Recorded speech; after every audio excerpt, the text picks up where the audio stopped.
Ulam for today. Pritong manok tsaka ginisang ampalaya. Yan ang ating recipe ngayong araw. Ayan. Sunod na natin tong manok. Ayan o, papakulo na tayo ng mantika. Ayan. Ang sarap niyan, walang pait ng ampalaya. Grilled chicken. Meron tayong laing dito, yan o. Niluto ko din ng tanghali yan. Iinitin lang natin.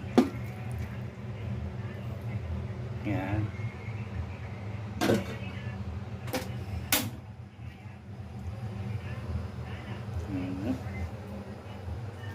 Nalagay na natin dito.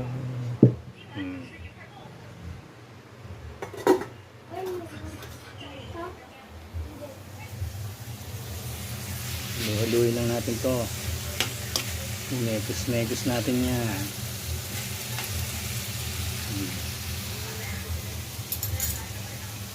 Ayan. Ayan po ang ating laing nagmamantika.